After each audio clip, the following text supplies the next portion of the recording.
So after the engaging morning session, we are here in the fourth session of the conference. So I welcome you all to the fourth session of the International Conference on Tribes in Transition, Indigenous Cultures in the Digital Era, organized under the aegis of the Department of English, Jamia Millia Islamia, New Delhi. Now, before we begin the session, I would just like to give a few reminders. A minute. I would just like to give a few reminders that we are recording the session and it is also being live streamed on our YouTube channel. And for the participants, I would request you to please write in your questions in the chat box. Our volunteers will address to it once we have finished with all the presentations. And the rapporteurs for this session are Grace and Shreya Singh. So they are working with us. And before I introduce the chair, I would like to invite our conference convener, Dr. Ivy Hansda, to welcome the speakers.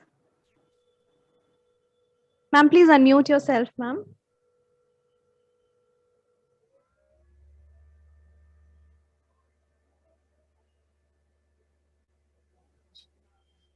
Thank you. So I would like to thank all of you who are gathered here today for this very important fourth session. This is going to be on cinema and mass media. So I thank my friends, Tara Keshwar and also Nikhila. Both of them are from the Central University of Hyderabad, Central University, CIFLU, English Language University in Hyderabad.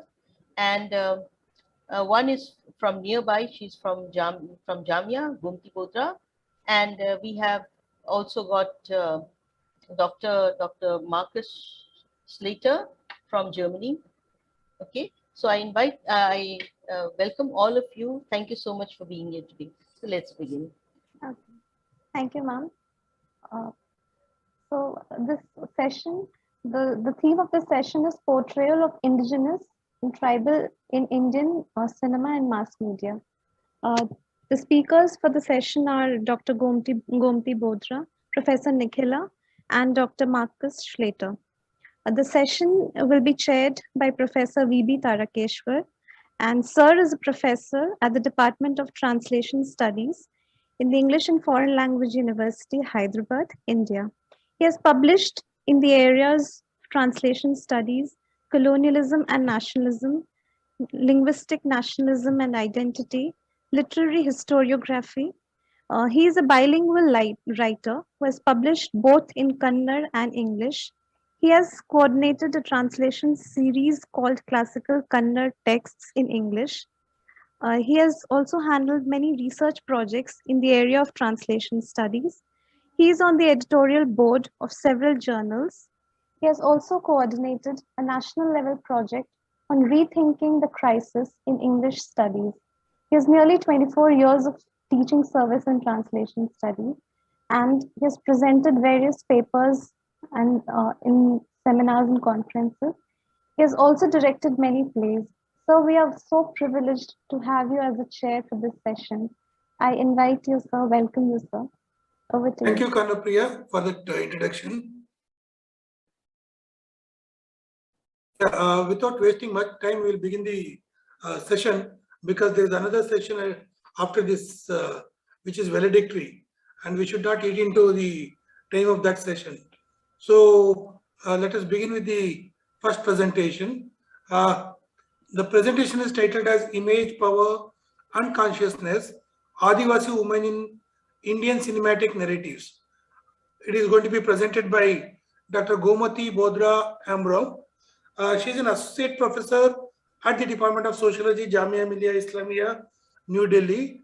She has also worked earlier in Venkateshwara College, Delhi University. She has widely published in various journals and edited volumes in the areas of gender studies, tribal studies, social stratification, research methodology, media studies, ecology and society.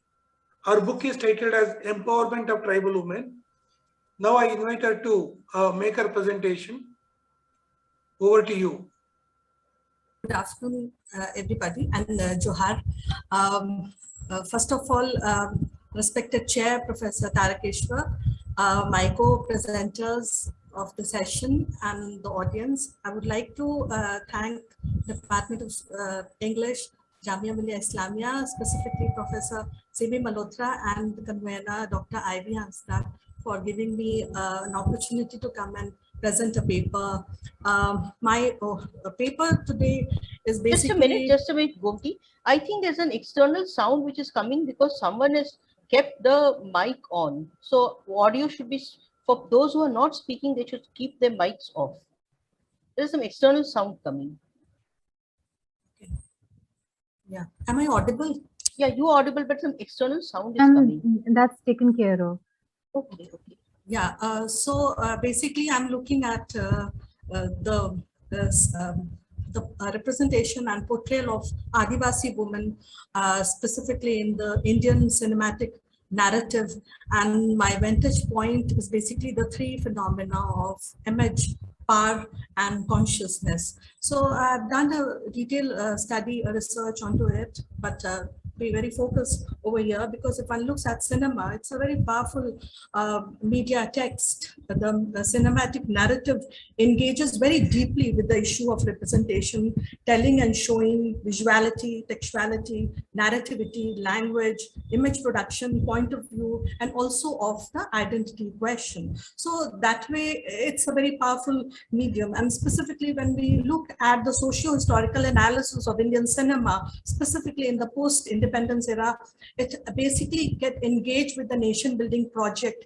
And here it get infused with this nation building project precisely, and eventually it become a bourgeois obsession of the formal colony and an emerging nation state, India. And eventually the conventional heterosexual love, family, and nation building get infused together. And that gets reflected in the early phase of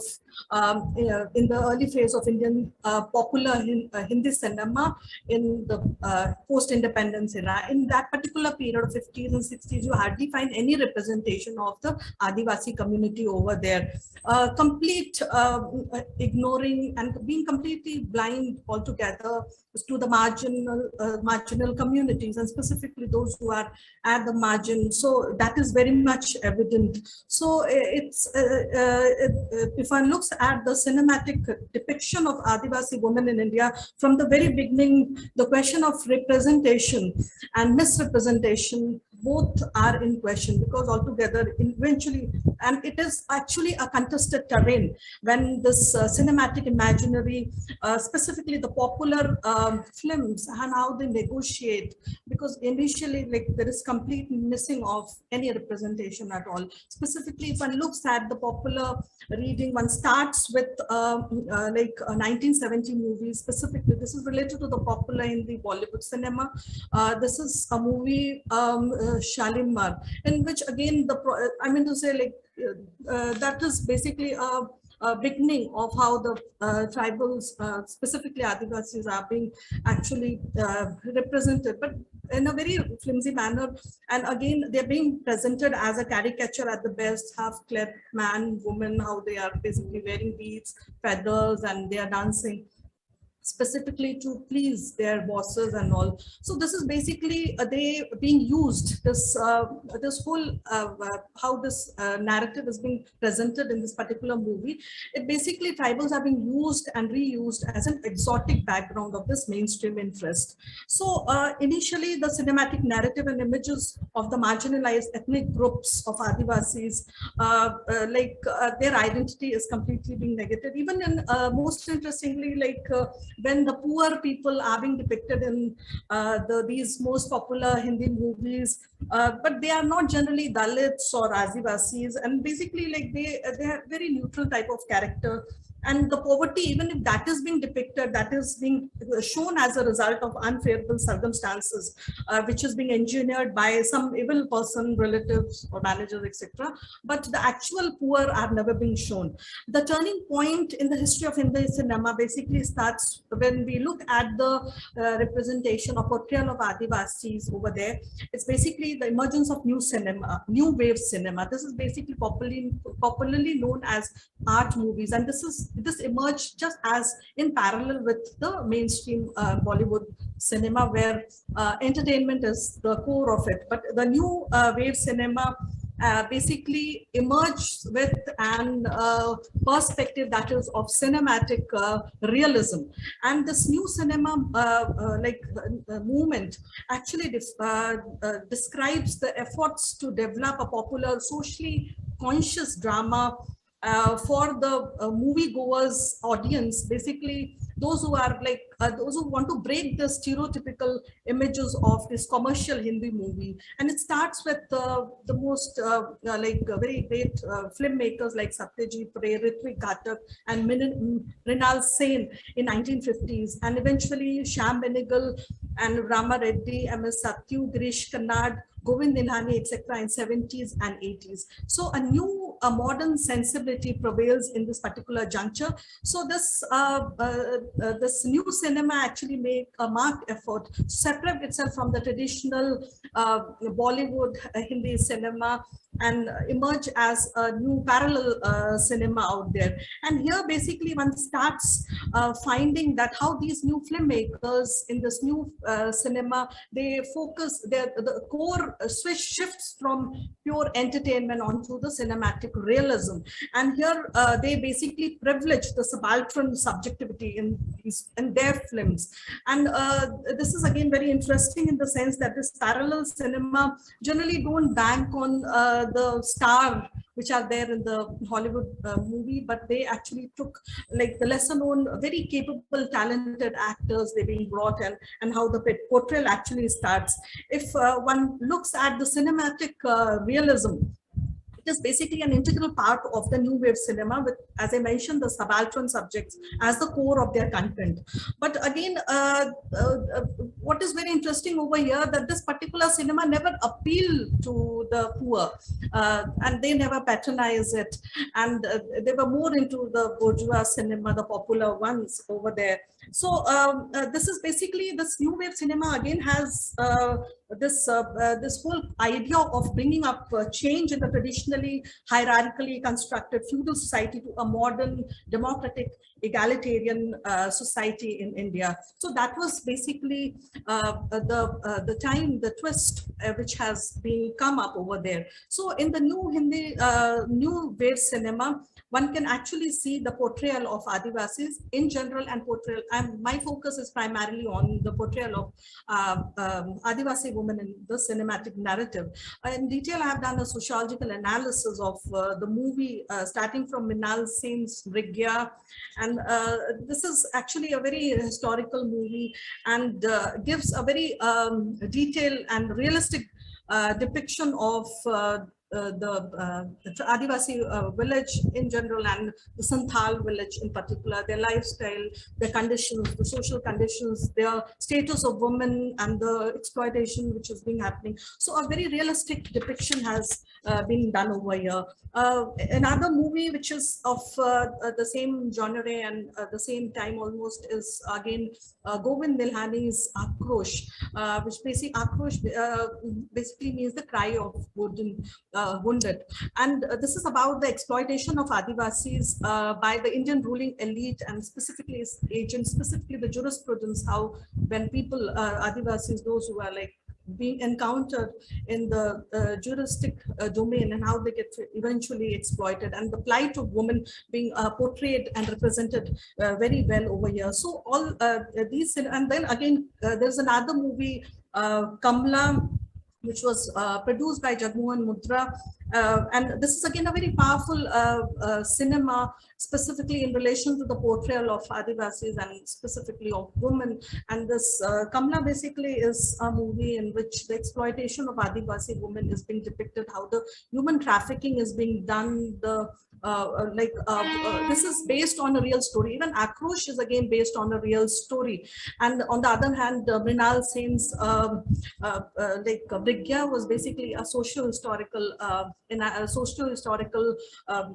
story, a narrative, a cinematic narrative. It's actually based on that, but again features the the pre-colonial period in which where the Adivasis are being severely exploited, and how they actually resist. The whole Adivasi movement of resistance is also partially being presented in this cinematic narrative.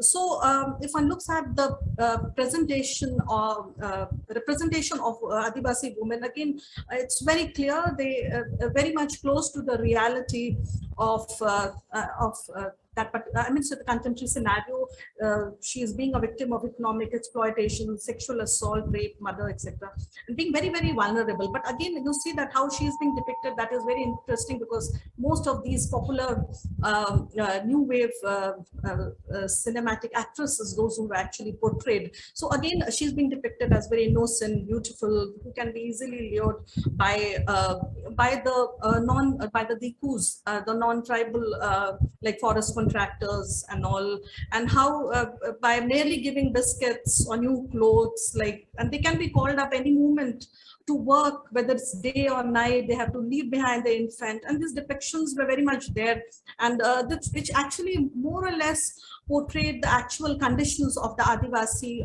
women in the Central India belt predominantly. So and again, in this whole process, again, of course, the realistic representation is very much there. But again, representation is very much like attached with misrepresentation also. Like focus is basically on like the victim, the subject victim oriented is more over there, and the phase of transition through which tribals are actually going, or how the new woman has emerged in this particular phase, specifically like women in urban area or even the rural area, because this was the period like many of the resistance movements were going on against the development project which were happening specifically in the Central and Eastern India belt. But that and the images of those women, those who are like active participants in those movements, resistance movements specifically, they were never being depicted. So again, the stereotypical notion of what is being already produced through classical anthropological writings and also the mainstream Indian literature again get reinforced through the cinematic representation, cinematic representation, even in the new wave cinema. And again, have analyzed, make a sociological analysis of two very popular Bengali movies which were being made by renowned filmmaker Satyajit Ray, that is Agantuk and Aranya Din Ratri. So here also, again, one can see that that sensuous, beautiful, innocent woman, Adivasi woman, is being portrayed. She's being represented in that particular manner. But again, what is interesting that it actually bring out the cinematic realism, which the new wave cinema actually have their main agenda, their main goal altogether. So many of the stereotypes get reinforced through these cinematic narratives. And what is important is like to have a critical analysis of all these, and they being depicted. I mean, so there is a contrast. There is always a process of othering of these women. These are very renowned filmmakers, and I mean, to say like this is an artwork, a classical artwork which they have produced. But specifically from the sociological point of view, if one looks at the representation and misrepresentation of Adivasi women, again, you see that the depiction is more or less of the same type. Like they're beautiful, dark skin, drunk, the sexuality is readily available to like anybody. And of course, the realistic aspect is very much there. They are being entrapped in poverty, vicious, intergenerational, vicious cycle of poverty is being depicted, how they are being lured and being exploited by the city dwellers, and how they are also very vulnerable, very innocent, that they immediately believe these people and eventually get entrapped onto all these and get severely exploited. So this images clearly depict that how tribal woman is doubly disadvantaged. On the one hand being a woman, and on the other hand being an Adivasi. So this double disadvantage of Adivasi women is very well depicted in this movie. Again, but the victim oriented aspect is very much clear over here. And I would like to point out that much later, like, there was a shift altogether. I mean to say, like, a possible shift has been taken up in the popular cinema. I would like to point out to another sociological analysis of my work, that is of the popular cinematic narrative of 2017. This is again a very popular Bollywood cinema, Chak De India. This is again a landmark in so many different ways when one is looking at so from the vantage point of sociological understanding, and sports as a genre which has been taken, which is not very successful in the popular Bollywood cinema, but that was being taken, and this was again being made under the popular Yash Raj films.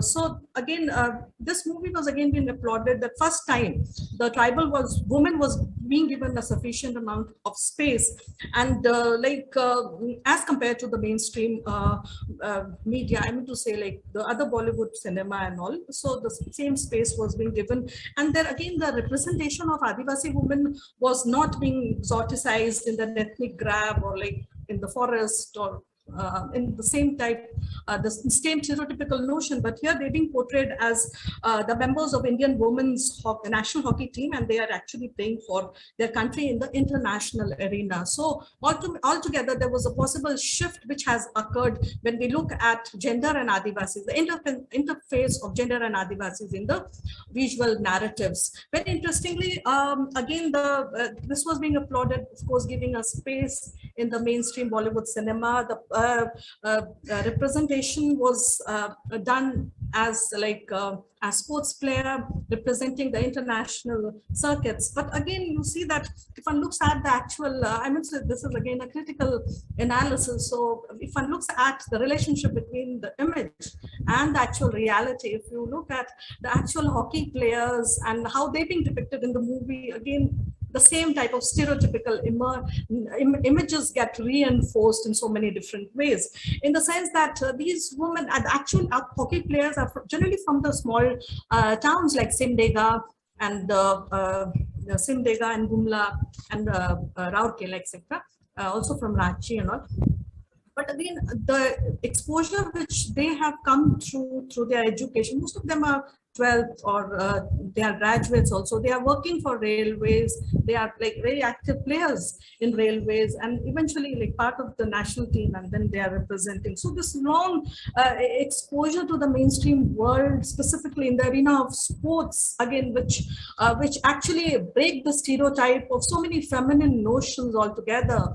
And again, they've been participating in multiple national tournaments, and how this actually gives them bring them at par with the mainstream, so-called mainstream women, because of the exposure and the competence and the opportunity which is being given, and also their own capability, their hard work plays a very crucial role. But the portrayal over there is again very stereotyped, specifically in the first half, where the girls are being bullied and all these happen. Because what happens, the popular perception, the popular notion of Adivasi women is that of, specifically one looks at the print, the newspapers and the print, the media, whether it's the conventional media or whether it's the new social media. If one looks at the news which is there about the Adivasi women, like they've been mainly like in the informal sector, working severely exploited, like domestic workers in the metropolitan city or the construction workers, those who are there. So again, that notion is very much there. So again, the portrayal is that of being very timid, shy, unable to speak, very voiceless altogether. So this is the accepted representation, I mean to say the picture, the image which is there in the mainstream society, and this is being accepted largely. So again, the depiction is being done on the similar lines.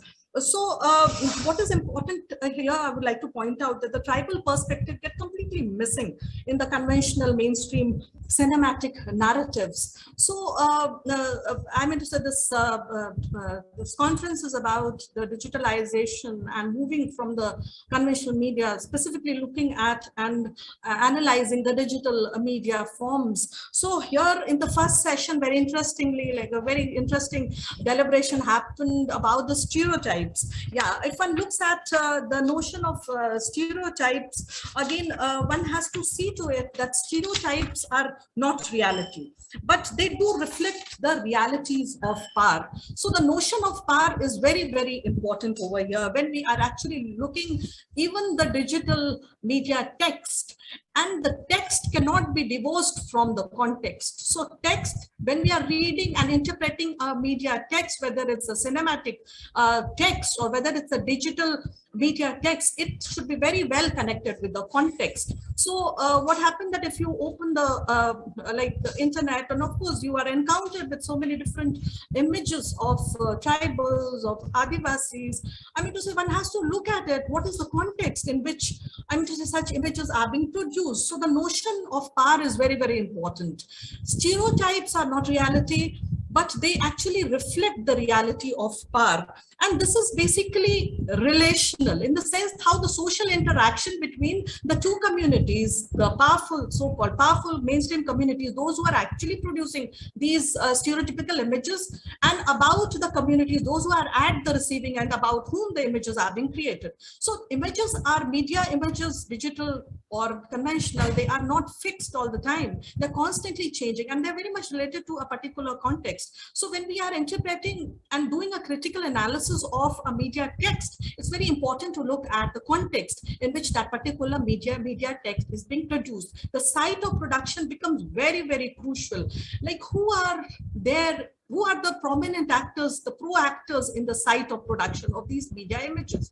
So many times you see that when we, even in the digital internet, the new social media, again, you see that the realities of power get overemphasized again. So we have this, I mean to say, this popular perception that again the same type of images is getting restored and it is being, and so that is important. So like how that is being depicted, created, that is important. So critical analysis again very important. Relating the text with the context is important. Site of production again is very, very important. Again, when we look at the site of production, again the funding sources like maybe made by like a video clips made by the layman amateur, common people, Adivasi people living in like small towns and all. But again, a very accomplished, trained filmmaker, how they are doing it, how they are producing the images. So critical analysis will actually help in understanding the realities of power. And today we are actually talking about the digitalization, specifically in the Corona period. Like there is a sudden shift from the real to the virtual. But again, if one looks at the condition of Adivasis, 90% of Adivasis, they live in the rural area, in the difficult terrain, and very difficult to access. I mean to say they're least literate and very, very poor. Abject intergenerational poverty is very much there, and they have, you just name any social problem today in India, and that's related to Adivasis. So eventually it's very important to understand the social reality out there. So digital media, again, I mean, so this is highly debatable, but whether they are actually breaking the hegemonic stereotype or maybe they are again reinforcing. So again, another aspect which takes a center stage over there here is that of the digital divide. So digital divide, if one looks at the situation of Adivasis, again, they are on the wrong side of digital divide, specifically women. So they are doubly margined. So smartphones basically are being accessed by men, like maybe in the rural area, if they are from, again, tribals are not, Adivasis are not homogeneous communities today. I mean to say the class system has very well established. So that aspect of class and media and like power has to be taken into account when we are looking at this whole process of digitalization and the production of digital media text. So how are the one in the community, in the household, those who have access to digital these smartphones? That is again very interesting. And if you look at the, I mean to say like the situation, it's basically the men, that also the younger men, they have access to smartphone. Women, complete no access at all. They don't have any access. So they are on the wrong side of the digital divide. So until unless we take this into account, this whole process of digitization becomes very, very debatable. And again, in the previous session, we've been discussing about this issue of centralization, but again, centralization again reinforce so many different aspects of reality. So the nuances of these has to be understood. And again, the new social media, this whole process of digitalization has helped so much in the process of decentralization. Now, like anybody can create a image, and then not anybody that way, again, where one is located, that's again has to be taken into account, but still, like, more people have access, and of course, like the power to actually produce a media, digital media, text and image, and then put it in the public domain. So that has been provided, and provided by the new social media. So if we emphasize more on centralization, that who's going to have control and who's going to have a surveillance of what should be the right image, where it has to be put, the role of state, the state intervention, and this has been happening all the time.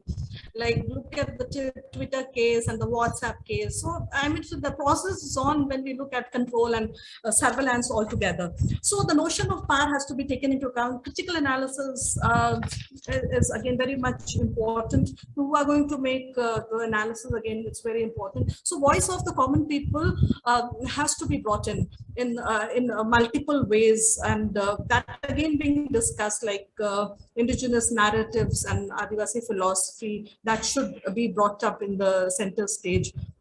The digitalized Adivasiyat has to be brought in, and who could be the crucial actors? As I mentioned, Adivasis are not homogeneous at all, highly diversified, and again we have major tribes and we have minor, very small tribes, those who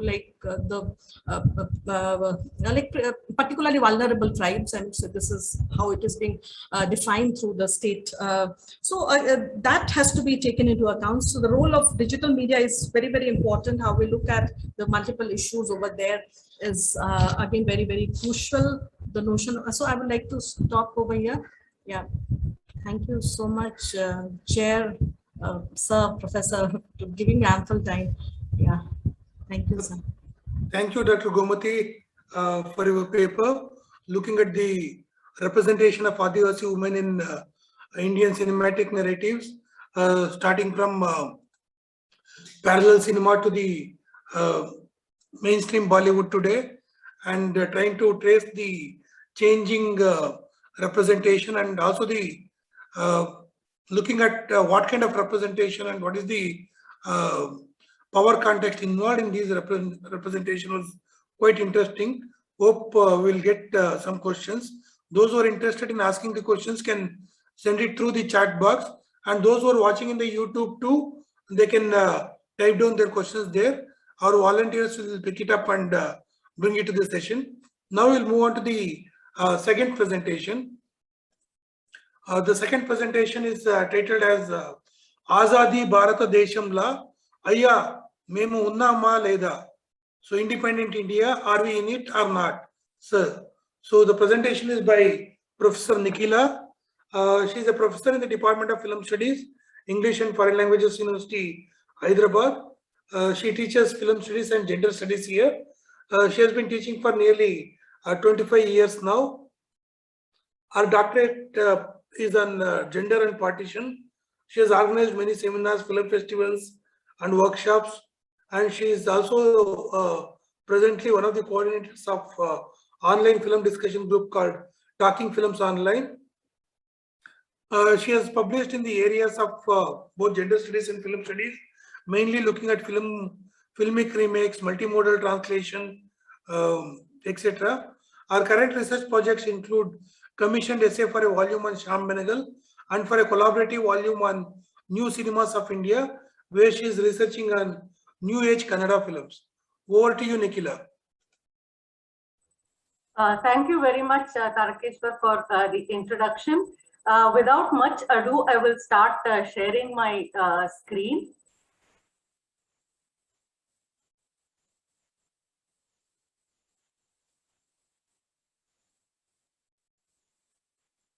First of all, I want to thank Ivy for asking me to be a part of this very important conference. I'm not an expert in tribal studies or indigenous culture, but when she asked me to look at cinema, South Indian cinema, I couldn't say no to her. South Indian cinema, all the four film industries and also many minor ones put together are a couple of times larger than Bollywood. So I did not really know what I was getting into, I feel, once I started looking at the number of films. Anyway, I'm presenting this more in the spirit of something that is just beginning. And students who are interested can take this up for research further. So with these introductory remarks, let me begin my presentation. As Tarakeshwar said, this particular line, Azadi Bharata Deshamla, Ayyame Munnama Leda, is from a song in a Telugu film. We'll just listen, we'll begin by listening to a clip from the film.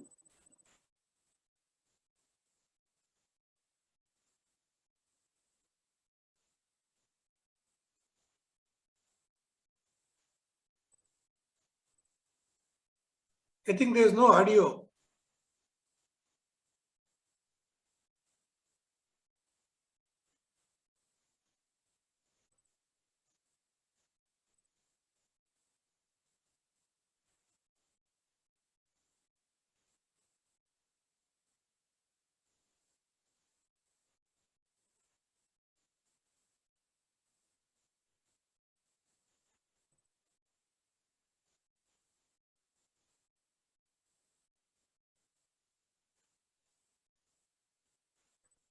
So this is the song from the film Kamli. The questions this presentation addresses: what circumstances in the films give rise to the sense of being displaced, unhoused, alienated for the tribals to ask, independent India, are we in it or not? And how do the films resolve the question of the tribals, the one mentioned above, and also the larger question of what it means to be a tribal in today's times? The corpus of films for this study, I requested viewers familiar with different South Indian language films to help me put together a list of films that focus on tribal issues and or have a sustained representation of tribals or indigenous people, not where they come, say in a scene or two in a dance or in a dance sequence, and was able to arrive at a list for Malayalam and Telugu. For Tamil, I relied on internet viewership and reviews to help identify films. For Kannada, I relied on my knowledge of Kannada cinema as a viewer. Finally, I could draw up the following corpus. So this is the corpus of films that I could compile with the help of Sachin Dev, Anaga, Alex Abraham, and Mohan Singh. As you can see, there are quite a number of Malayalam films. But that's also because I got a lot of help from my Malayalam students and Telugu, Kannada, and Tamil. These were some of the films that I identified. This is in no way an exhaustive list, but a beginning can be made from here, I suppose. Since the focus, so the next step was shortlisting the films. Since the focus of the conference is on the digital era, I decided to look at films made after 2000 as the production values with digital filmmaking and the conception of audience with digital platforms for films have transformed drastically in the last 2 decades. As in today's times, films are available online. I selected those films that are available on OTT platforms or on YouTube and other free access sites. Since I'm not very conversant with all these languages, I had to rely on films which have English subtitles. Finally, I chose one film each from Telugu, Tamil, Malayalam, and Kannada. These were the films, these are the films that I have selected for this study. Kamli, Telugu film released in 2006, Aravan, Tamil film of 2012, Papilio Buddha, Malayalam film of 2013, and Hombarna, Kannada film of 2017. While Kamli, Papilio Buddha, and Hombarna are set in contemporary times, Aravan is set in 18th century in the pre-British times. So this is about Aravan. Since the two questions that this presentation began with are addressed differently and tangentially in this film, I will begin with my discussion with this film. The film is based on a portion of the Sahitya Academy winning historical novel by Su Venkateshan called Kaval Kottam, which ostensibly details how the Madurai fort had a unique security system.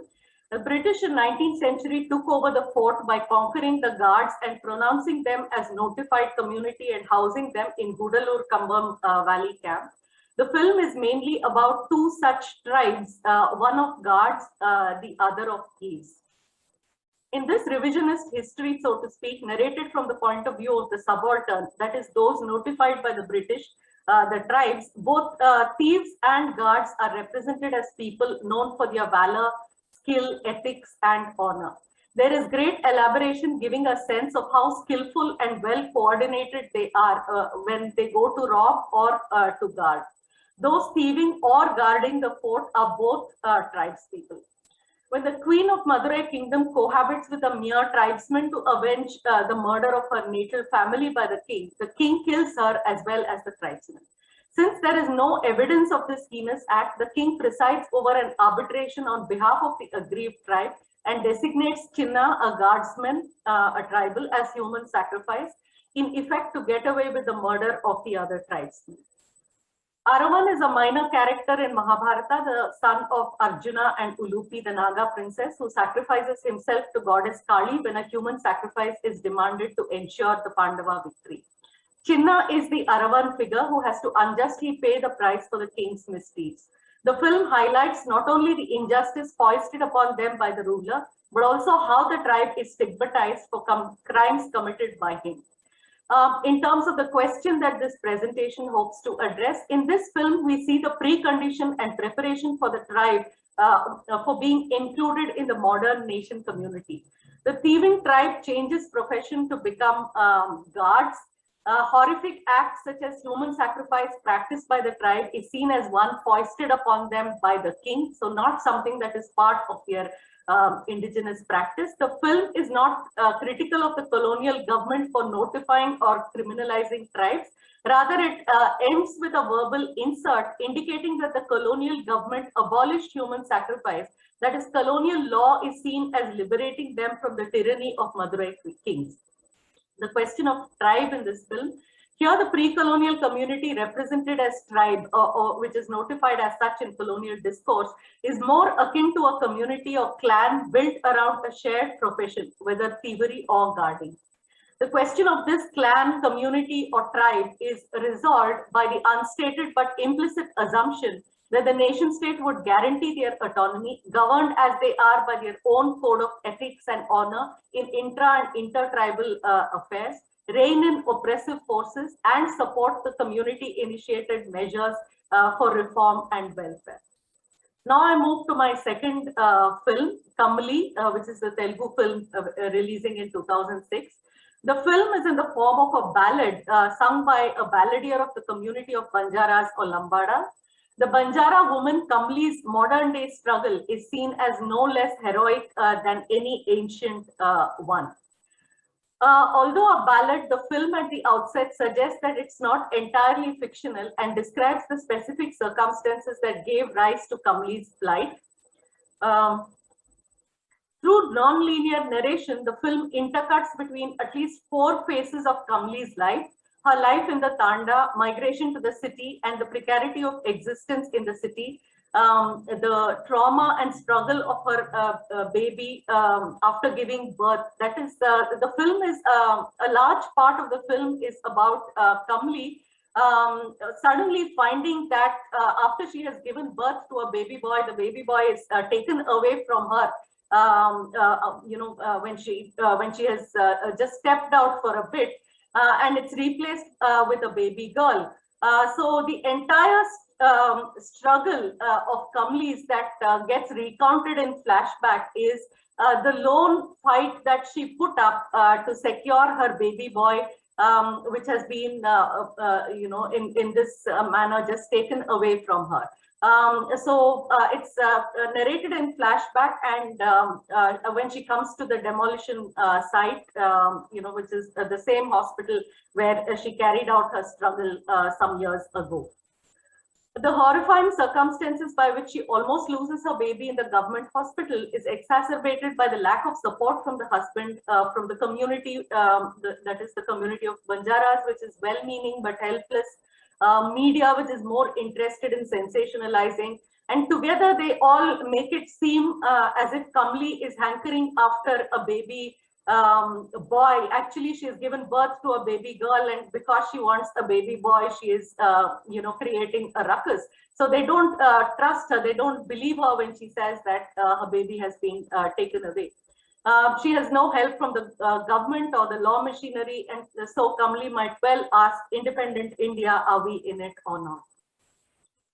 The question of the tribe, the Banjara community is represented in the film in terms of its distinctive cultural features, that is the song, dance, colorful costume, and spoken language. None of these have a place in the city, where the Banjaras are simply migrant labor and part of the urban poor. Whatever marked them as a distinctive tribe in the Tanda in the city is represented as a part of its precarious, impoverished labor. Thus, tribe here is seen as transforming into a laboring class. While Kamli wins the struggle by securing her baby, the larger question of tribe posed in economic terms as poverty, alcoholism, sexual exploitation, harsh living conditions, and living and working conditions in the city is offered no narrative resolution. I move to my third film, which is the Malayalam film Papilio Buddha, which released in 2013. Papilio Buddha is a protected butterfly species in the Western Ghats of India. The film begins with an American who illegally is out to catch butterflies in the Wayanad region with the help of a zoology student of JNU, and ends with the attempted conversion of those Dalits, Adivasis struggling for land to Buddhism. Though a fiction film, it is noted for referencing such land struggles in Kerala by the Adivasis and Dalits, such as the Chengara struggle and the Mutanga incident, among others. Kallan Pokkudan, a tribal environmental activist and writer, and 150 Adivasis have also acted in the film, among others. In the film, Shankaran, the zoology student, had been named after EMS Namudripad by his father Kandal Kariyan, played by Kallan Pokkudan, who had been a staunch follower of the Communist Party of India. With the failure of the communist government, and also successive governments had made the father totally disillusioned both with EMS and with the Communist Party. So as in the Chengara struggle under the banner of Adivasi Gotra Mahasabha and led by C.K. Janu, in the film too, thousands gather, pitch tents and demand land for the landless. When this protracted struggle by Dalits and Adivasis meet with no favorable response, they attempt to convert to Buddhism. But on the day of conversion, police start firing and forcefully evict the Adivasis from the land that they had occupied and arrest the activists leading the struggle. A lone monkey and its babe, the silent stream, and the tall trees, a witness to this brutality. Papilio Buddha ends with a 7-minute silent sequence of long shots and long takes after the eviction, indicating the long and seemingly interminable struggle of the Dalits and Adivasis for land and livelihood. So this is the sequence that we see in the film. With regard to the question of tribe, throughout the film, Dalits, lower caste, that is Pulayas, Adivasis, are referred to together as their struggle for land denied to them on account of discrimination by caste Hindu society is seen as a common one. So their common faith in Ambedkarism and their attempt at conversion to Buddhism. Hence, the question of tribe in this film is seen as a social, political, and economic question addressed through collective struggles along with other socially disempowered groups. Now I move to my last film, Hombanna, the film that released in 2017. Hombanna is the name of the protagonist, a young man harboring dreams of cultivating his own land, even as he and his people provide labor to the landlord and other wealthy or landed people of Honge Bailu, a place in Malnad, which is Western Ghats of Karnataka. The film references many struggles of forest-dwelling indigenous tribes and communities and their demand for regularization of their land rights and resettlement in Karnataka. David Fernandez, one of the characters in the film, is a lawyer who was both witness and sympathizer and participant in the struggle for the land and living rights of the people of Honge Bailu. He recounts to a journalism student what led to the failure of the struggle. Hombarna's dreams are shattered as forest department officers who regard Hombarna and his people, who say that they have lived for generations in the same place, as encroachers upon forest land, and therefore they want to evict them from their place of dwelling. The police want them out because they think of them as supporters of the revolutionary Navakranti rebels who have taken to arms and killing of police officers. We know what Navakranti refers to. The local vested interests like the landlord would be happy if Hombarna and others lose their lands and turn destitute, as they would provide cheap labor for their own lands. Political parties have only betrayed the trust of the people over the years, coming to seek votes at elections, but not responding to the question of livelihood of people like Hombarna, who are living off and cultivating small portions of land, now deemed as forest lands. In spite of active and tacit support of some individuals, the dwellers get evicted and the battle over forest throws their lives into peril. The question of tribe in this film. The film does not name the community struggling to hold on to their dwelling and their cultivable land as a particular tribe. It neither names the tribal community nor any particular struggle, and the film is careful to fictionalize it and narratively distance it as a journalism student's project to study the struggle, as it does not want to be seen as an overtly political film dealing with contentious issues. The film sees them as cultivators and also as those who provide labor for the landlords, and thus the tribe takes on the wider and more amorphous identity as struggling landless labor. It's only through a remote intertextual reading of the film and its issue of forest land encroachment that Hombarna's community seems to be an indigenous community struggling to retain the land of their forefathers and sustain themselves. By way of conclusion, the discussion so far of Kamli, Pepilio Buddha and Hombarna was meant to give a sense of the circumstances in which the question, are we a part of independent India or not, may well be raised. We may read Aravan as taking a claim to nation by narrating the history from below of stigmatized communities, though what terms they are included or not included is outside the film's scope.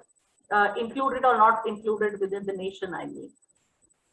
In terms of resolution, while the individual protagonist's problem may or may not be satisfactorily resolved, for instance, Kamli's problem is resolved in the sense she gets back her baby by the end of the film, but not Hombarna's. The larger community's problem of impoverishment, exploitation, lack of land and resource base, absence of a permanent resettlement, destruction of life and livelihood are seen as inconclusive, ongoing, and yet to be addressed. In Aravan, the community's issue of being exploited and forfeiting lives on account of the ruler has been seen as addressed by British administration and laws so that the community can continue with its occupation and practices suitably reformed unhindered.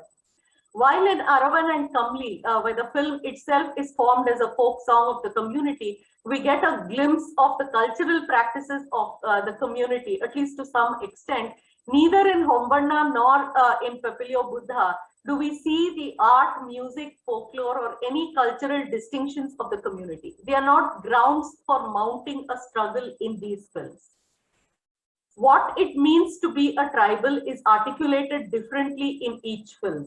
In Aravan, it's articulated as clan, which follows a hereditary occupation. In Kamli, it's articulated as precarious and poverty-stricken urban migrant labor, dissolving the identity from the Tanda, finding it untenable to perpetuate it in the city. In Pepilio Buddha, as Dalits, as those living in a permanent state of refugeehood. So Dalit is seen as a wider category, which includes tribes as well. Those living in a permanent state of refugeehood as they occupy lands and are evicted without providing a permanent settlement. In Hombarna, as cultivating communities or those dependent on forest produce, whose livelihood is under threat in the name of forest protection. I'll stop here with this. Thank you very much. I'll be happy if there are any, if the presentation has given rise to any questions. Thank you very much. Thank you, Professor Nikhila, for that presentation, taking us through South Indian film industry and introducing us to at least the 4 films out of your corpus and linking the issue of tribes with that of the nation. I hope there will be questions and people can type their questions in the chat box. If you are in Zoom or even in YouTube, you can type it there. We'll take up the questions at the end. Now we'll move on to the last presentation of this session. It is titled An Ethnographic Reading of Popular Santali Music Videos, Post-Colonial Ethnography, Media Infrastructures, and Indigenous Everyday Culture. So we are moving from looking at representation of tribes in the films to music videos being produced by the tribes themselves. And we have Professor Marcus Schleicher to make a presentation. He teaches at the Institute of Ethnology. He also coordinates a international master in social anthropology. He's specialized in his academic career on the regions of South Asia, especially on the islands of Odisha. Furthermore, he conducted field studies in Kolkata, Jamshedpur, and Rajshahi in Bangladesh. He is engaged in the field of media ethnology with a focus on the video film industries of South Asia and their cinema films. Currently, Marcus Schleicher is planning a comparative research project on music videos of the Global South and the subcultures in the peripheries of the global media circulation at the Institute of Ethnology in Munster. The research focuses on the understanding of aesthetics and art practices in popular music videos of the Global South and East, and the question of the extent to which the medium music video can also be seen as a medium of social criticism in connection with changes in its distribution channels as a result of new streaming infrastructure. So now over to Mark. Yeah, hello. Thanks a lot for this nice introduction. I'm actually no professor, I'm a doctor, but I don't mind to become one once. Thanks for this nice introduction. You are very well informed about recent research interests of mine. And in this sense, I'm quite pleased now to present an attempt in this line, which you outlined, to bringing together the different strands of my work on music videos in the indigenous language Santali. And so more, I would like to raise attention on the role of indigenous popular media, respectively music videos, in establishing indigenous belonging in South Asia. And in this paper, I thereby aim at understanding Santal belonging and indigeneity by cutting across, on the one hand, colonial and post-colonial timeframes, as well as transgressing geographical space. So indigeneity is not confined to one space. And my paper relates to a wider development, which you already started outlining, so I can cut it short here. But we have to now, besides the Bollywood, which is globally known, and then Tamil and Telugu industries, and all the national industries in India, we have also an estimate of 100 movie industries in indigenous languages, which are working since the past 2 decades, and which is a development which is mainly triggered by the technical advancement in digital camera and video editing, which allowed small-scale producers with technology marketed in consumer range to produce films. So yeah, I will start my presentation with a song composed by Singrai Soren, who is an established music composer and performer in the Santali film industry. This song, as I will outline subsequently, connects to some extent to colonial time references, global hip-hop culture, and present-day Santal everyday culture. And when listening, please be attentive to the hand drums. So I don't deal in this paper with the very elaborate traditional Santal music, composers. You can, if you listen very careful, you can get some also traditional sounds in these songs. I will now share my screen, and I will be not hearing you for some time as I try to connect my computer sound to you. In case there's any problem, you can reach me via chat.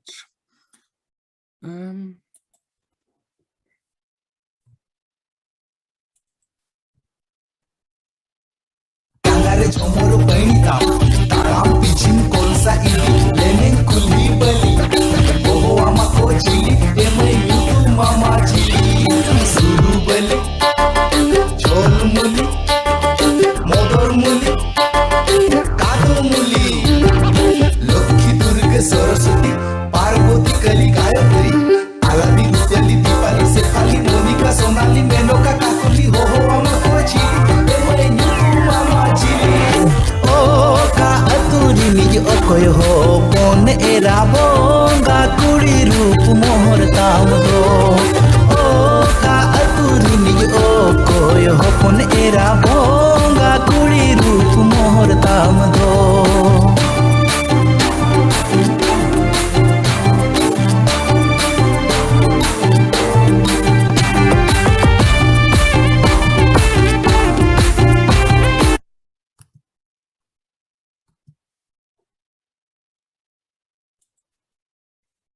So yeah, could you hear the sound? Yes, we could. Yes, we could. The song has been released on YouTube and can be regarded relating quite deeply to present-day global music video aesthetics. Let me in this regard refer to a recent interdisciplinary debate in humanities which intends to reinterpret music videos aesthetics. The music video in its Western format is usually referred to evolve in the 1980s, when music videos have been screened via MTV to promote the sale of vinyl records and later audio CDs. Often it had been live recordings, but also small stories as Michael Jackson's Thriller, which you might still know.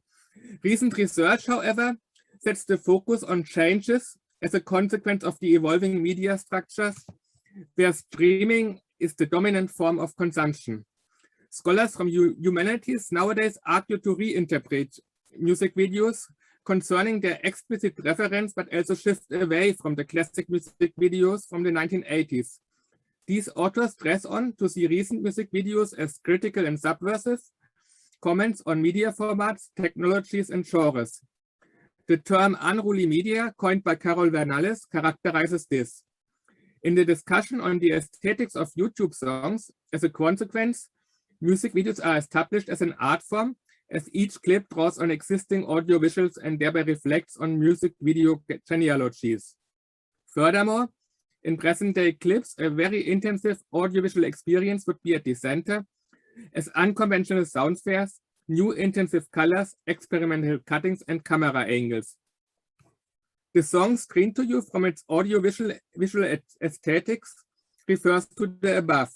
So, I had a discussion on this song with Singrai Soren during a Zoom screening event of music videos in our institute. He would stress that this song would be an entertainment song. Furthermore, he is together with his daughter, who is also a singer, involved in what he calls more cultural songs, encouraging the use of Santali language and highlighting Santal tradition. In the consequence, in reference to this song, I would first conclude that this song relates to present-day video aesthetics. However, there's more in than an embedding of Santali songs in global discourses. So I would like to screen a next song, which is from an album where I have been on the set during my participant observation with the Santali music industry in 2013.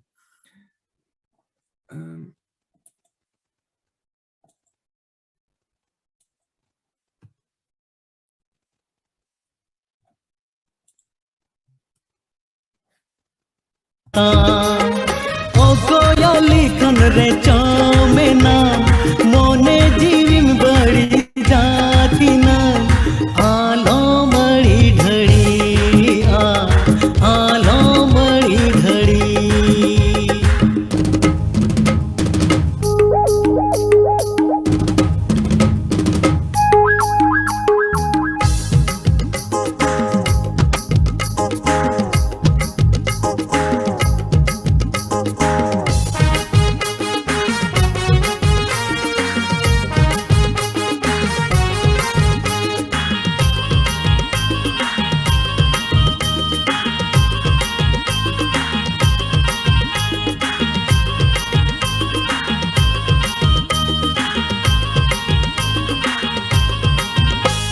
रूप RAM Boga घुड़ी साजाम घुड़ी घुड़ी.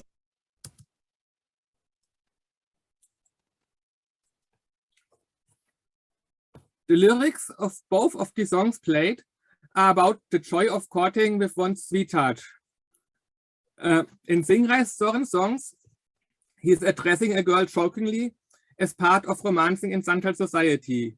And the song Sangat Kudi is about romancing and joking with a girl to which the guy has established a Sangat relationship. This is the sister of the guy's sibling spouse. When the song Sangat Kudi does not have musical references to village dances or traditional music, especially in the song Oka Aturinich, the first song, the hand drums refer to village dance nights, while the lyrics of both of the songs refer to courting and joking. Of dance nights are specific occasions for. On a village dance night, usually a group of young girls starts a song and a group of boys is expected to repeat the lines. Only after 3 or 4 repetitions of the choral singing will someone beat the hand drum and people join together in a long row of dancers where boys and girls alternate. And a boy takes the hand of both of the girls next to him. Such dance nights are occasions where the youths of the different sub-villages intermingle and romance. Not rarely couples meet at these events. So premarital partnerships are illegitimate according to Santal traditions. There is also an unspoken cultural agreement to tolerate liberalness during these occasions. As a consequence of the above, both of these songs carry with them the moods of a dance night and of bantering with each other. And the to it young audience thus becomes a means to enjoy meaningful emotions of the indigenous everyday life of the Santal, namely to evoke village dance nights. In discussion with members of Santal during my field studies in different towns of India, a lot of them also refer to the importance of the village for upholding Santal traditions. The effective choice of the dances of the Santal, according to interviewees, can be experienced only in a village setting. In this sense, both the songs Oka Aturinich and Sangat Kudi, even from a first view, quite especially the first song looks like a global hip hop song, enables members of the Santal to relate to a place of yearning for their culture. I will now come to ethnography, to the history of ethnography on Santal. I would share some pictures.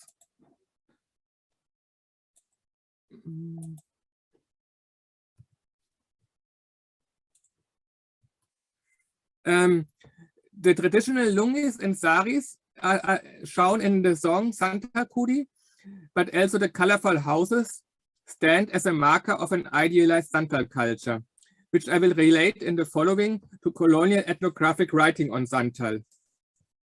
Military officers and administrators of the British colonial empire wrote the first accounts on Santal in the 19th century. For example, Dalton refers in 1872 to Santal's high loyalty to the British administration and primarily sees them as settlers and rice farmers by occupation. The latter skills were of great importance to the colonial administration, as it was colonial policy to incite communities to populate barren land by declaring such areas tax-free for an initial period. But also, Santal had, as it is referred to in these accounts, established already a good standing as loyal and brave police officers. A majority of the early ethnographic description also focused on the Santal insurrection in Jharkhand in the years 1855 to 1857. The authors there focused on the smothering of the rebellion as an example of successful colonial governance. Besides this, research focusing on the Santal's strong sense of identity has also prevailed interestingly from the times of colonial reports and to the present day, with a wider consent on the Santal being a mother community. For popular songs of Santal and other communities as well, Colonial ethnography, I would say, has an effect on the outlook of visualizing indigeneity until today. In colonial times, especially after the shock of the Big Mutiny in 1857, when Indian soldiers employed by the East India Company have revolted, the British administration had found it of crucial importance from the 1870s to have an own knowledge of who are the differing communities, and as such fostered and laid the foundation of ethnographic description. Colonial officers, as above mentioned Edward Tulti Dalton, emphasized in differentiating the respective indigenous communities. Costumes, ethnographic traits, and so on became important to be identifier of communities. Also above mentioned Santal's loyalty and modernity was of practical importance then, as colonial administration would know the Santal would be a reliable partner. Against this, in the 1990s, when global indigenous movement came up, indigenous activists, as Anja Mühlebach have outlined, that these communities would be confined in a rather homogeneous way, represented in a rather homogeneous way, as marginalized eco-guardians characterized by their primordial culture and usual autochthony. That means a linkage to a certain place. Differently, indigeneity in Santal songs, as in the most of the vernacular popular music video industries, draws from colonial ethnographies and represents a prototypical, but in no way exclusively South Asian form of indigeneity, highlighting the distinctness of communities which are identified by cultural markers. So, I have to reshare my screen to get the audio to you. I would play a last song.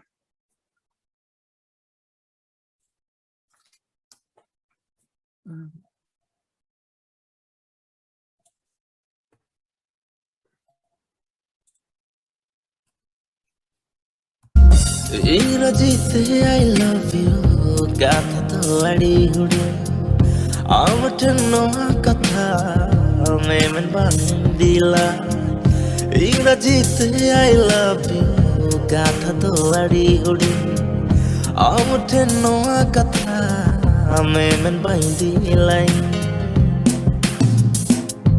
Baisudor dariakan monere na oku kata ambe goro jibi bujhao adha manjuri yo manjuri benamiya yam ke zibjuri manjuri yo manjuri benamiya yam ke zibjuri.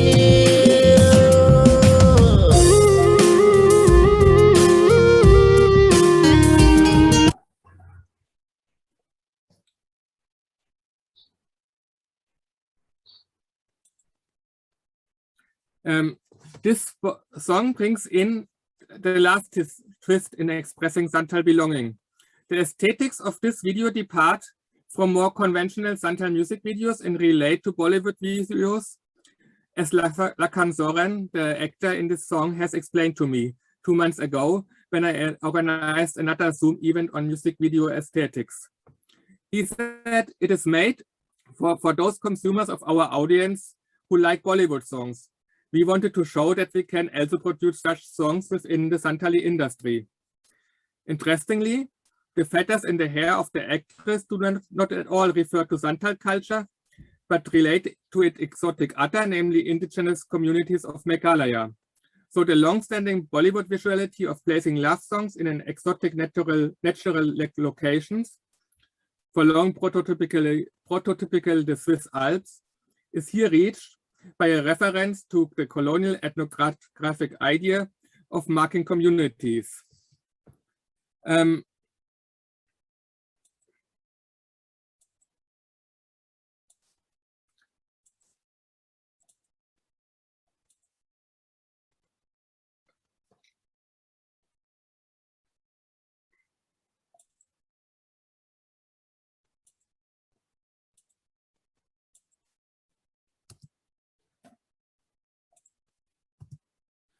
let me refer now to the introduction of our volume of Eric De Marca and me, and we together with a lot of authors from also India, which is called Media, Indigeneity and Nation in South Asia, where we have been aiming to understand a present-day culturalization of media in South Asia within a wider historical development of media infrastructures. One aspect is a media history in South Asia of tailoring media content to appeal to specific culturally defined audiences, rather than a more general South Asia public.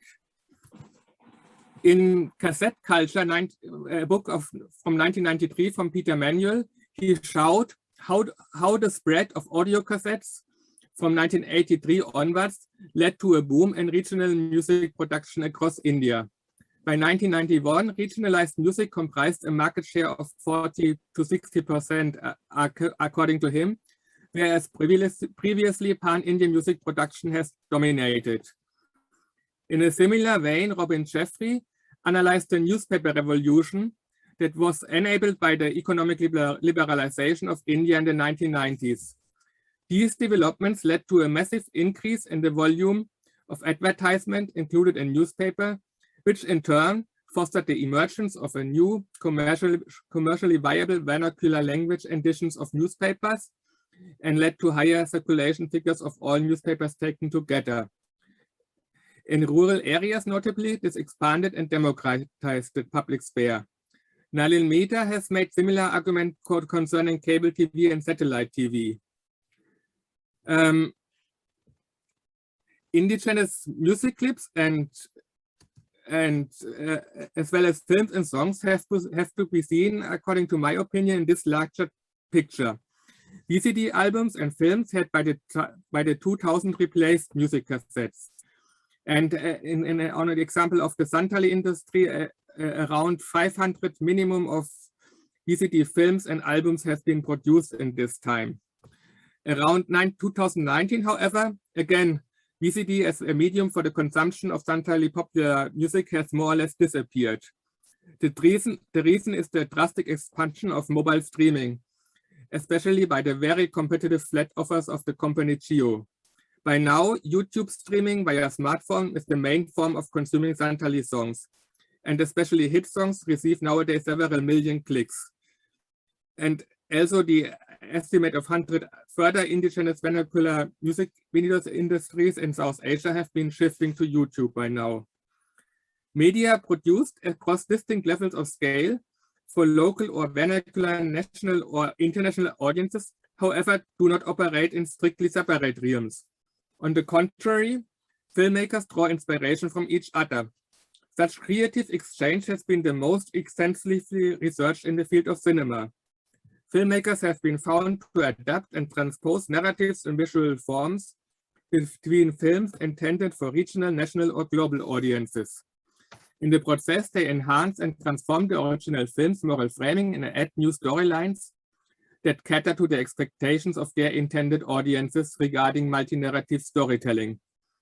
Further studies have examined how other successful film formulas have been appropriated by regional or national contexts to another. For instance, Lotto Hu traces how the storyline of Telugu films from Hyderabad have been transferred to popular Bangladeshi films produced in Dhaka. In other words, even when filmmakers target specific regional or national audiences, they derive their strategies and draw inspiration to a large extent from wider South Asian and even global movie-related networks. Such perspectives enable to set the focus on how music clip makers of the Santali film industry are situated within a wider social field of media production. Social field is understood here in Bourdieu's sense as a social network that connects professionals across a variety of media environments as well as regional zones. So let me come to a conclusion. All of the 3 songs played I see as a reference point for members of Santal across region to articulate their togetherness. Furthermore, Santali music videos have established a presence in Santal public spheres allowing thereby articulations of the successful Santhal cultural product against their othering and their marginalization in post-colonial India. However, Santhal belonging is not confined to present-day indigenous everyday culture, but draws from colonial concept of marking culture by ethnographic traits as well as costumes. Beyond establishing a reference to colonial times, the making of these songs is furthermore based on transgressing geographical space by references to global YouTube aesthetics as well as visualities and narrative lines of Bollywood or the other South Asian cinema industry. Only a wider social field of cultural production is enabling music video makers to produce a medium that refers to a very specific aspect of their, and that's the third aspect, everyday culture of village dances and romancing. So the role of music videos being a medium for articulating a specific indigeneity as well as Santhal belonging results from linking together three strands, which I have outlined in the paper, namely colonial concepts of cultures and of culture and its categorization, translocal references to South Asian and global popular aesthetics, and third, the meaningfulness of present-day Santhal everyday culture. Yeah, thank you. Thank you, Marcus, for the wonderful presentation, showing us the Santhali video songs and a ethnographic reading of it, linking it up with the notion of everyday culture of the Santhalis. All the three papers are open for discussion. If there are any questions on the chat box here or in YouTube, you can read it up. Yeah, thank you, sir. Sir, I would like Vasundhara to take over for the question answer round. Vasundhara, please. Thank you to all the speakers. Such interesting talk by all of you, and we have quite a few questions, but we would try to limit it, like we'll try to wrap it up by 4:45 so that we get a 15 minutes break for the next session. So let me begin. This is by Valentine Sinduria, and this is for Dr. Gomti Bodra. The Adivasi women are not depicted properly in Chak De India. Their depiction does speak about Adivasi women in real sense. This depiction is not from the within, but from the without. How can the reality of the Adivasi women be brought to mainstream society in this digital era? Ma'am, there's another question quite similar to this. Do you want me to read that out also? Yeah, if there's similar, I'll take it together. Okay. So, what are the reasons for misrepresentation of Adivasi women in Indian cinema, even in the era of cinematic realism? Is it ignorance or prejudice or biases? Thank you. Thank you so much for the question. Yes, as correctly pointed out, like the portrayal in Chak De India was coming, it was a mainstream, so-called mainstream understanding, presentation of the Adivasi woman. Postscript, I did missed out because still under research. I mean to say, now we have many Adivasi filmmakers, those who are working in the field and producing very remarkable work, brilliant movies. I would be very happy to mention in the previous session, the chair, Madam Vandana Tete, and the presenter, Mr. A.K. Pankaj, they have produced a movie, and that is Son Chan, and that is a movie which can be actually termed as, and there are so many others maybe missing out, as like movies, cinematic narrative by the Adivasis, for the Adivasis and of the Adivasis. So until and unless the Adivasi filmmakers and their narratives can be brought out in the mainstream media.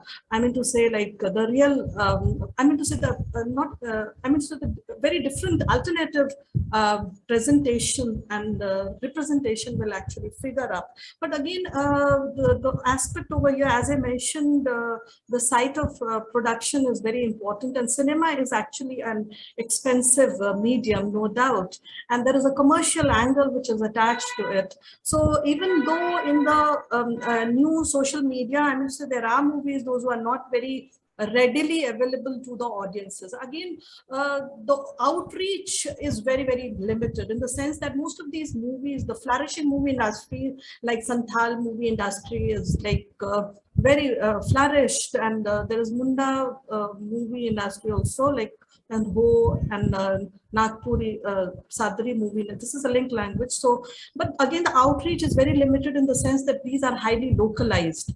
And so even in the digital platform, if you try to access, I mean to say, like readily not available for each and every, I mean to say, widespread audience out there.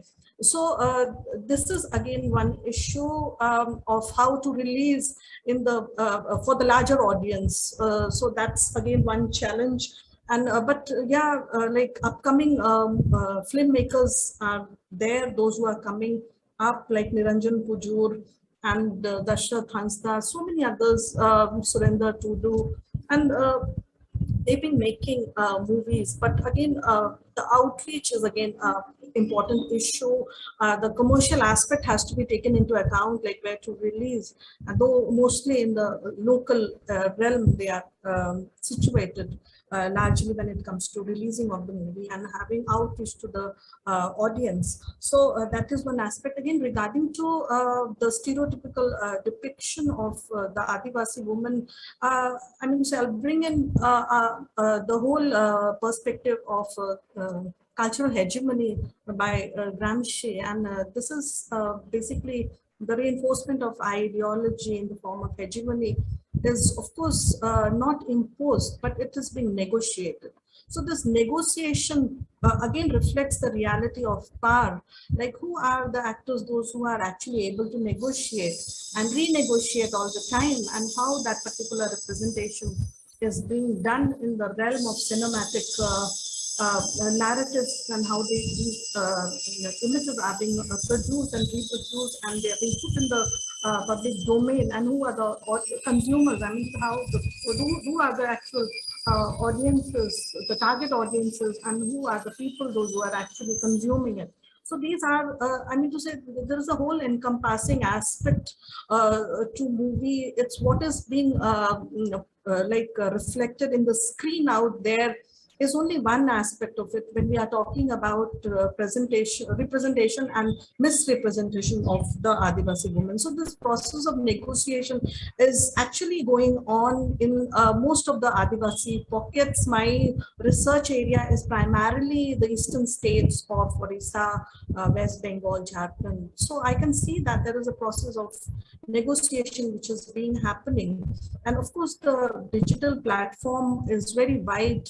That's a space which is being provided. So that is again important over here when we talk about the Adivasi portrayal. And again, as I mentioned, that I mean to say, one has to look at the image and the reality and the intersectionality of these two. So I mean to say, like, there are claims and there are counter claims, and what is the real image and what is, I mean to say, the so-called non-real image. So that is again a very contested terrain. So one has to take that into account. And again, linking the media text, whether it's the conventional popular cinema or the regional cinema or the digital platform, what Dr. Marcus has presented, very popular songs, YouTube channels are there, and all these indigenous language and their songs are being produced and also being consumed and put up in these channels. So what is important over here is when we are looking at the portrayal, one has to understand the process of negotiation and how people actually consume it in various forms.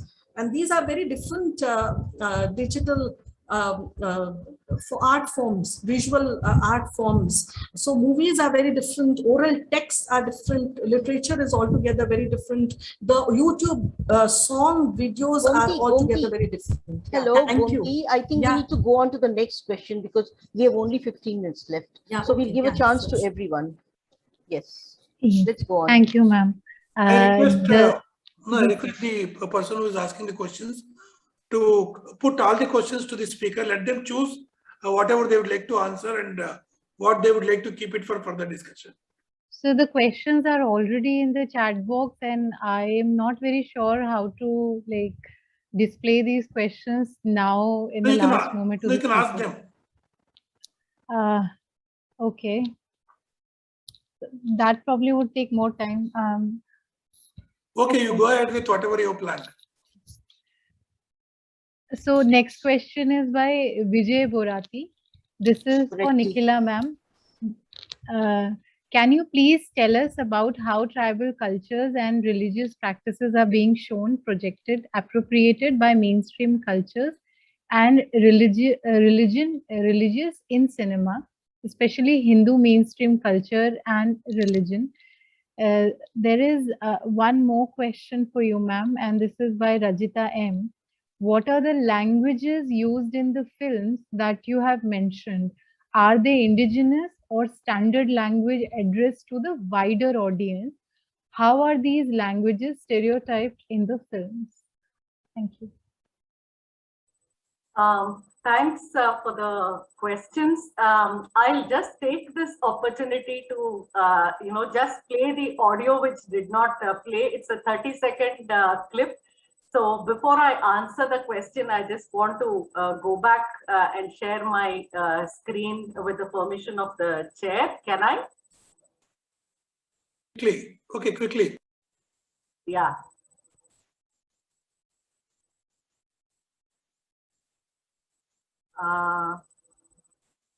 Yeah, sorry, I think I have to stop sharing just a second.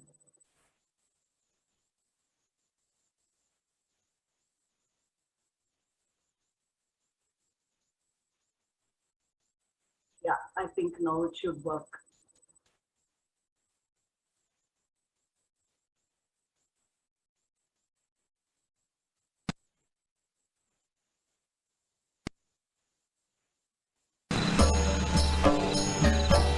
రాజస్థానం మాది మేము రసపుత్రులం పృథ్వీరాజ్ చౌహానుకు మేం సంబంధీకులం ఊరు బయట పొలం లేక ఊళ్ళే ఇల్లు లేక ఏ ఊరు మీదంటే చెప్పేందుకు నోరు రాక దారి తెన్ను కానరాక బంజారులమైనం అంబలి గతి లేక తెలుగులంబాడీలయ్యినం ఆజాది భారతదేశంలా అయ్యా మేమున్నామా లేదా. Yeah, thanks, and very sorry I wasn't able to play it earlier. I mean, the audio did not seem to work. Regarding the two questions, the question of language, except in Kamli, even I mean, if I don't really follow the nuances of language in Tamil, Malayalam languages. So I cannot speak about the nuances of language or the particular variety of language that is being used in the Tamil film that I discussed, Aravan, or in the Malayalam film. But certainly in Kamli, we see that there are, I mean, there's a very interesting layering of languages and sounds which happens in Kamli. There are, as I said, it begins as in the form of a ballad. The song that is presented is in Banjara language, and now and then throughout the film, we hear snatches of the Banjara language. before the characters also slip into Telugu. So the two languages are kind of layered together, juxtaposed together. So we get a sense, at least we get to hear the Banjara language now and then in the film. About Aravan, I have been told that, or I have read rather that the particular language variety is kind of different.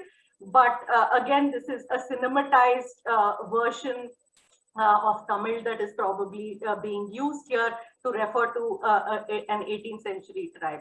I cannot say very much about the last film, Papilio Buddha, or the variety of language being used there. Is it a specific, a different language, or is it a specific dialect or a language variety? I'm not sure about that. Maybe, you know, someone who is familiar with Malayalam language and language varieties will be able to answer that question better. With regard to Vijay Borati's question about tribal culture, tradition getting appropriated by for larger Hindutva politics, I feel that this is not something that that is visible only in contemporary times.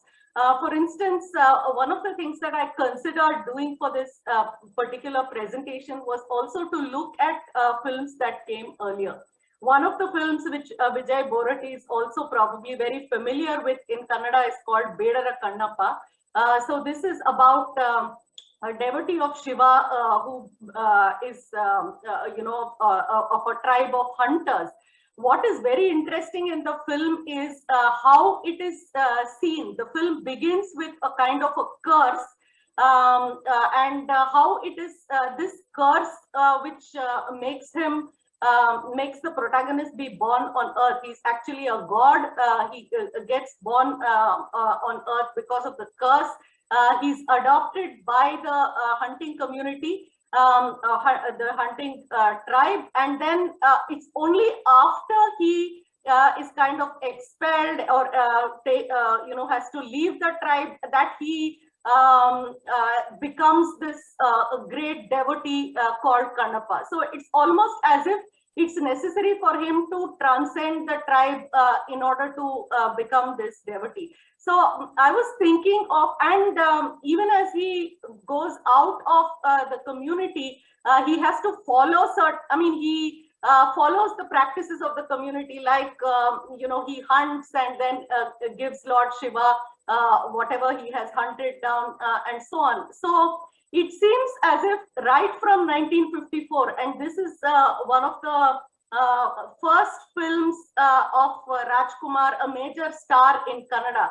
Right from that time onwards, we see how tribal identity has, I mean, is very much part of this production of the discourse of Hindu community and Hindu nation, so to speak.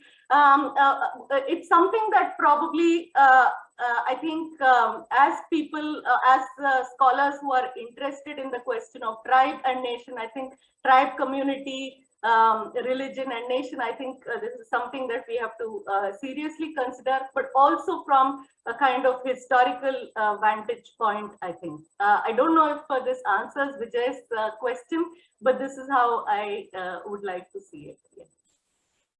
Thank you, ma'am. The next question is by Sundar Manoj Hembrom, and this is directed to Dr. Marcus. Do you consider these music videos as true cultural representation of the Santhal community?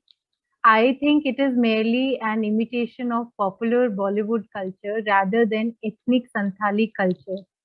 Is it survived for posterity? Yeah, thanks. That's an important question. I don't think there is any representation of true culture ever. So I mean that we can't reach. We can reach a more realistic presentation, which has not been done in these videos. But as I wanted to outline, for those of the Santhal audience, they can be a part of reflection to their culture.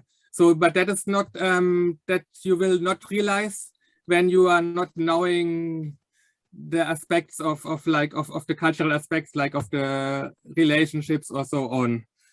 And I don't think we have to consider videos in replicating or copying, but we have to see videos as an aesthetic form relating to other industries.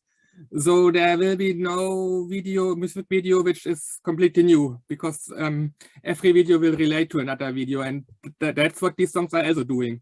So they're taking ideas from other songs, and the musicians, they bring in their ideas and then develop further and develop arguments about their culture. Like a lot of songs about making a comment on their society. But I don't think we have to depict reality. That would be an aim which we will not reach. Sir, there is another question that is directed towards you. It's from Rajita M. What is the perspective of the community when their portrayal in the media formulate a tourist gaze, and when there is a shift in the focus from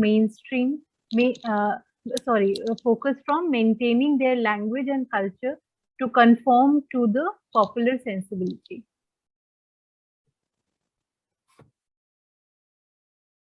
I couldn't. Could you repeat? I couldn't get it fully, the question. What is the perspective of the community when their portrayal in the media formulate a tourist gaze, and when there is a shift in focus from maintaining their language and culture to conform to the popular sensibility? Yeah, I think rightly some of Santa members will not like, especially those songs which I showed, because rightly they want to have a more literary representation. On the other hand, I spoke with many Santal also who like these songs, and also who especially how people relate depends on the context, I would say.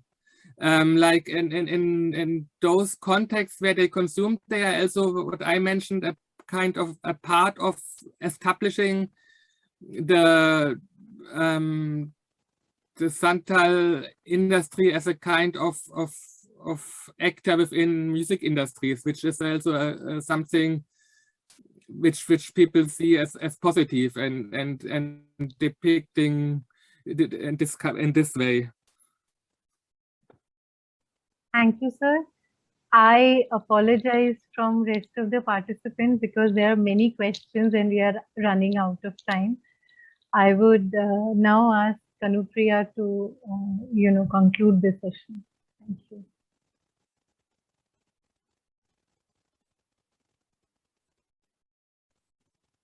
You need to unmute yourself, Kanupriya.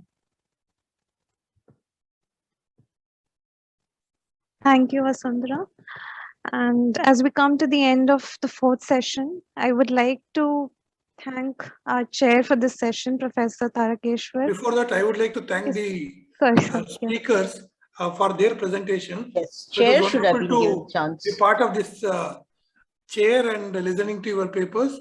So most of the presentations were apt and they focused on the question of transition.